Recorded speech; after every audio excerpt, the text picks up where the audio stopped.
So what's up, people, and welcome to another episode of Comics, Animations, and Movies.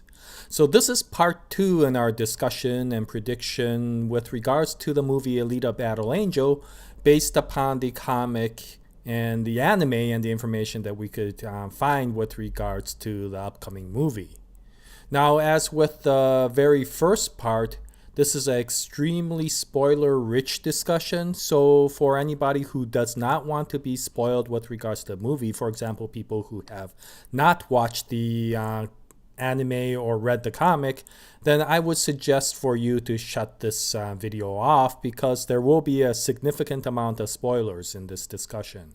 Also, for people who have only watched the anime, there may also be discussions with regards to things that are in the comic that have never been put into the anime. So there is a warning. Even if you watch the anime, there may be spoilers with regards to some of the discussions that I will be talking about as we go along in this video.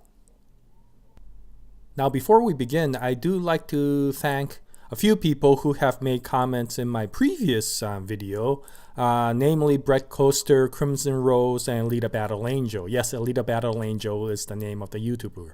Anyway, thank you very much for all your comments. They were very kind and also very informative. I learned a lot with regards to the discussion, so thank you very much, especially with regards to the reference to the Empire interview with Robert Rodriguez. There was some very interesting information that was given with regards to the movie.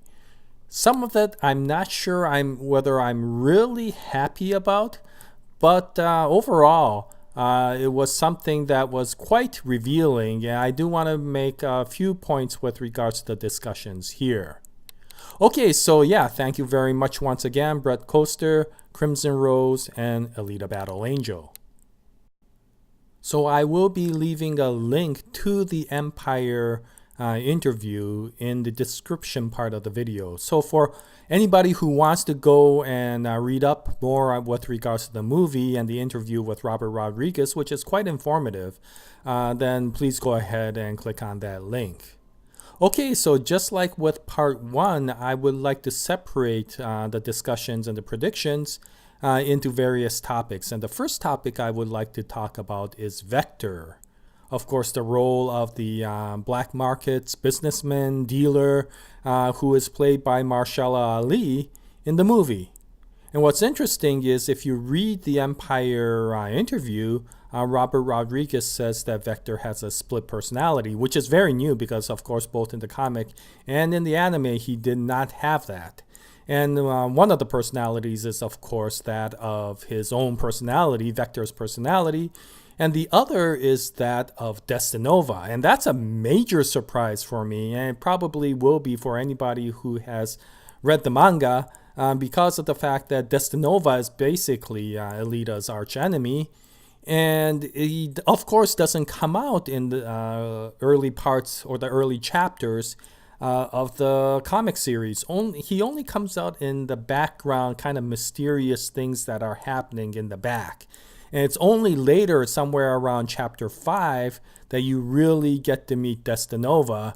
And wow, you get blown away by just how unique an individual this guy is in terms of an antagonist. But in this case, what it seems like is movie watchers are going to be treated to Destinova right from the beginning because his personality is going to be part of Vector.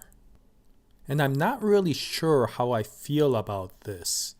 One of the reasons is because is this too early an introduction of Destinova? For the comic readers, of course, one of the interesting things with regards to the comic was in the beginning, you weren't really sure who this mysterious person was.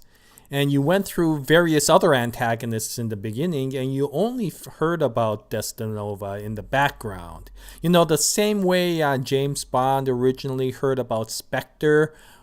He didn't know who Spectre was, but they were, of course, the mastermind behind a lot of the things that were going on in the first few episodes of the movies, whether it was with Russia with Love or Dr. No or whatever. There was always this kind of this evil entity called Spectre in the background. Here, of course, Destinova is going to be introduced. Now, it will not be a direct introduction, and I hope Robert Rodriguez does not really introduce the character of Destinova, only the personality of Destinova through Vector, then that might be okay. But if you introduce Destinova as a character, that might become a little bit more difficult because of the fact that, first of all, with the comic people, they may say this is too early an introduction. And with the anime people, since the anime occurred before any of Destinova's introduction came about, they may look at this and go, who the heck is this guy? You know, I don't even know who this guy is, and this is going completely off of the standard storyline of Battle Angel Alita. So for that reason, I hope Robert Rodriguez, if he is going to bring out Destinova, only brings him out as a mysterious background personality. Now, the second reason I have an issue with this is not with regards to Destinova, it's with regards to Vector. And one of the reasons I don't want this to happen is I don't want this to become like Vector is a really good person who was hacked in by Destinova and became evil. I want Vector to have the complex character that he was in the comic. Now, Vector is somewhat an antagonist to Alita, but he is not what you would call a standard villain or really even completely what you call a stereotypical evil guy. He's a businessman, right? And he does, underground, kind of questionable sorts of business, but he does it with regards to business. He's not doing it with regards to trying to be evil, trying to do something that's going to cause problems. He's trying to survive in this world, doing whatever he can with regards to business. So what you find out, of course, later on in the comic is in many times he becomes actually an ally of Alita's, and in the background doing things that will kind of help her out in some ways, either helping her get to some place or funding. Basically, for example, the televisation of the Zot championship, the battle championship that happens later on in Last Order.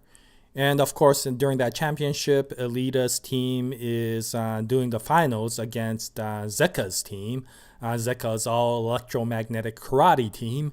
And it's actually through Vector that people in the Scrapyard City get a chance to see Alita fighting once again. And so, Vector is a very complex character, and I don't want him dumbed down for the sake of just dumbing things down or the convenience of having this plot move forward by having some evil entity hack in, and then once the hacking is gone, he's going, oh, I wish I didn't do that because I'm a really nice guy. I hope that doesn't happen. He does things when it's profitable for him to be evil, and he does things when it's profitable for him to be good. And he's a very much more complex character. I just want the complexity to be there. I think they chose the right actor. I bet Marshall Ali can bring out that complexity if they give him the chance to do so by giving him the proper character in the storyline. Now, the last thing, which I just kind of mentioned before, is with regards to Destinova. If Destinova is going to be hacking into Vector, there better be a reason for him to do so, because Destinova, once again, is not your typical main antagonist. He's not even like the Joker, where Joker, of course, does things for the sake of creating terror, for the sake of creating anarchy and chaos around the world. Destinova doesn't care about any of that stuff. All Destinova really cares about is knowledge and enlightenment. And so he does things for the sake of acquiring things. He does things for the sake of learning things, right? And sometimes if it requires, mass genocide to learn something, then yes, he will do so. But there always has to be a reason for him to do so. So if he hacked in to Vector, I don't want it to be just a convenience of, oh, I'm an evil guy, and evil guys always hack into people, and because of that, I was hacking into Vector, and you should know that I should be hacking into Vector because I'm just a bad person in general. That's not how Destinova works. Destinova always has an objective. And so if this is something like Destinova wanted to get his hands on some sort of specimen that's really hard to get, and the only way he could find that was convenient to do so was to hack into Vector's brain, then I could understand that. And if Alita got in the way, then of course that would create some conflict, and I could understand that. However, whatever the case, I don't want them to definitely not to dumb down Destinova's character, because he's probably one of the most important characters in the comic series. Yeah, Robert Rodriguez, please, whatever you do, yeah, go ahead and introduce Destinova or have Vector have a split personality. That's fine, but please do it in a proper manner. And with that, I will stop talking and beating on this dead horse.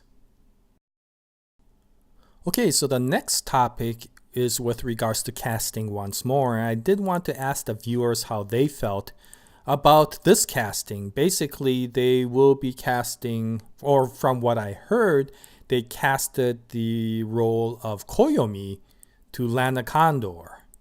And Lana Condor, if you recall, took the role of Jubilee in X-Men Apocalypse. And it's not the question with regards to who got casted, it's with regards to why it got casted. I mean, Koyomi doesn't even come out in the very first chapters of the story except as a little baby. And if anybody recalls in the comic readers or the anime viewers, Koyomi was that little baby that Makaku uses to draw Alita down into the underground to battle him, right? I mean, you remember again in the trailer when Alita is jumping into the hole. She's doing so, if that part is what I think it is, then she's doing so to go after Makaku. And the reason she's going after Makaku is because Makaku kidnapped Koyomi, the baby, to draw Alita down so that she would be willing to battle him. And so why is an adult actress like Lana Condor playing Koyomi? I don't know. I mean, if you recall, Koyomi comes out many times throughout the storyline. But the next time, of course, you see Koyomi is when she's a young teenager. And that's during the Barjack arc, which is almost at the very last part of the first series of Alita Battle Angel. And adult Koyomi you only see in the kind of the last chapters, the very last chapters which were kind of replaced by the new chapters in Last Order. But in the very last chapters, yeah, she is the adult photojournalist, right? And so you see her there. You also see her in the side arc for the Barjack, and you also see her a few times in I think if I remember right, in Last Order, when she is once again a photojournalist. But again, I could understand if Lana Condor is coming out to play Koyomi as a photojournalist, and that's fine with me. What I can't figure out is why are they casting adult Lana Condor? I mean, not adult Lana Condor, adult Koyomi right now. And that I can't figure out. And so one possibility that I could think of is a lot of this is going to be looked at through the eyes of Koyomi as a flashback. I don't know. I have no idea. Why do you even need a adult Koyomi again is the question for me. And so if anybody else has some good explanations to why they're bringing out an adult Koyomi in the very first movie, then I would appreciate to hear about it. Okay, so this brings us to the last topic that I want to talk about, at least in this video. And this one is the most concerning for me. This one is really concerning for me. And also, this one is the most spoiler rich. So even if you did read the comic, if you haven't read Last Order, I will be delving into a little bit of the topics that were in Last Order. So if you don't want to hear any spoilers with regards to the Last Order series, then I would suggest you shut this video down, go read at least the first few chapters of Last Order, and then come back and watch the video. Then I think things will be okay. Okay, so I'll just wait a few seconds for anybody who wants to shut down the video. Okay, so let's keep on going. So the next casting topic is with regards to the role that the actress Michelle Rodriguez will be doing in the movie. And yes, I'm kind of excited that Michelle Rodriguez is coming out in this because she's a good actress for all these sorts of action-packed sort of movies, and she does a good role in playing a tough female role. So I'm really excited about that. And from what I hear, she will be taking a role of a motorball player, which will be quite interesting to see.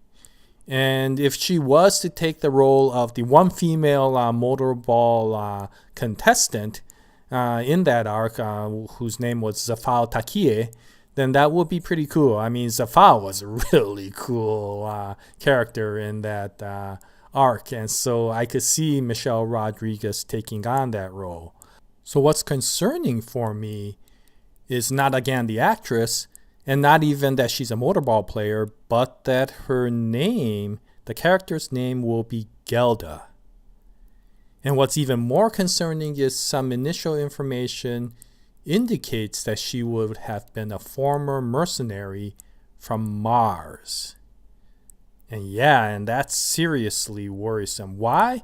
Because the only character that I recall named Gelda that came out in the Battle Angel Alita series is her Panzerkunst instructor. If you go into Last Order, of course, there is a female Kunstler, as they often call a Panzerkunst practitioner, a master Kunstler who rescues little Alita and little Erica, who I won't go into right now, from some bad mercenaries. And that's where, of course, little Alita, or I should say little Yoko, learns about Panzerkunst for the first time. And from what it seems like, it's Gelda who will be teaching a lot of the Panzerkunst martial arts to both Erica and Yoko, or Alita in this case. And what's interesting is, of course, that's a little bit of a speculation, because even after all these series and even reading the Mars Chronicle, we haven't even come to the point where Gelda will be teaching or introducing Panzerkunst to little Yoko and Erica. So what the heck is she coming out in the very beginning parts of the movie? That could seriously ruin the entire storyline. Alita should not be meeting any of the Kunstlers right now, right? Especially her former teacher, especially considering the fact that even in the comic, you don't even know if she's alive at this point, right? And is whether that's a spoiler or not is immaterial. The whole point of the entire story is for Alita to continuously, on her own, try to solve the mystery. It would be like if Jason Bourne met all of his former assassins right in the very beginning, 5 minutes after Bourne Identity started. Oh, I'm from Treadstone, and let me tell you what you did in the past. That would completely destroy the entire movie. And I don't know why they will be introducing Gelda at this time. For all I know, this is a coincidence, and she just happens to have the same name and is from Mars as a mercenary, but is not her Yoko's teacher. Yeah, maybe. But that does seem too coincidental. And the thing is again, the whole point of Alita is she's trying to learn about this thing. You don't want her to eventually become the master Panzerkunst artist right now, right? I mean, in the initial chapter, she doesn't even know Herzaheon yet, right? I mean, that's something that she eventually remembers when she's in Motorball for the first time, and she really masters later on in Last Order, when she links up with the Fata Morgana, right? But gosh, I mean, what the heck?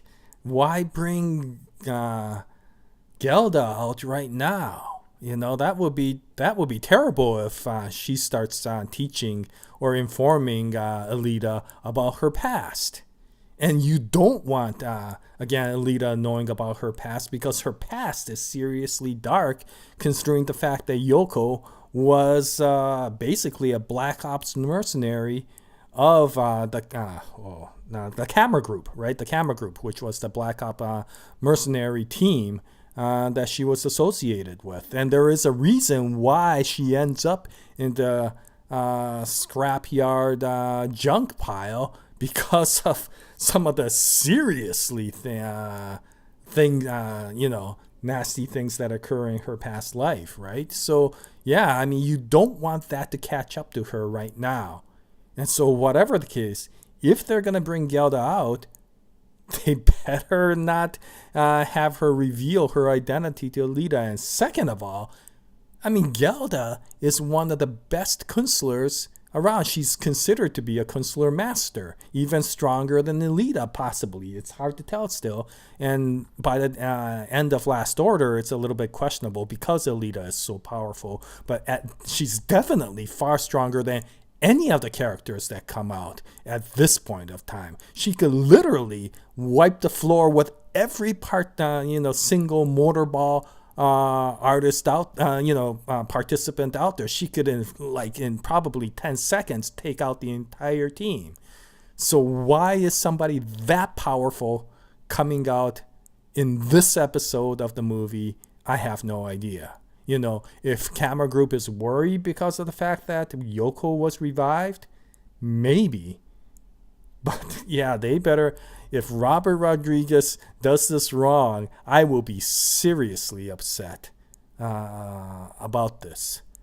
So yeah, I mean, I'm looking forward to seeing how Robert Rodriguez introduces Michelle Rodriguez as Gelda. And if Gelda does turn out to be the former counselor, grandmaster teacher for Alita, then it will be interesting to see how Robert Rodriguez actually gets this done without ruining the entire storyline for Battle Angel Alita. And I hope he doesn't do that. Okay, well, I think that's it for this episode. I'll continue on in future episodes, and actually in the next episode, I want to kind of break off from this and do a special talking about the really what makes Battle Angel Alita attractive. And I actually want to do it in association and tandem with the Tokyo Ghoul comic series, because they both have something in common, which is the understanding of a humanity and human spirit. That's really what the comics are about, both of them. It's about character development, it's about humanity, human spirit, perseverance, all of that, right? And both comics really do it well, I think. And it's not really even just about plot, but it's really about the inspiration of what the characters bring out. So I do want to do that in the next episode for comics, animes, and movies, and I hope you join us at that time. It'll be actually a spoiler-free one for a change, because of the fact that I could do this without actually talking too much about the plot. Okay. Anyway, thank you very much for watching this video. If you have any comments and if you have any responses to some of the questions I have, I would really appreciate it if you could put it into the comments section below. And let's continue on. I really hope this movie turns out to be good, but I do have a little bit of concerns with regards to some of the information that has recently come out. Anyway, thank you very much again for watching the movie, this video. And I'll continue to make more videos with regards to this movie in the future. And I hope you join us at that time. And until that time, I wish you all the best. Happy manga, comic, anime, movie watching. And until the next time, Jaya, nice day, everyone.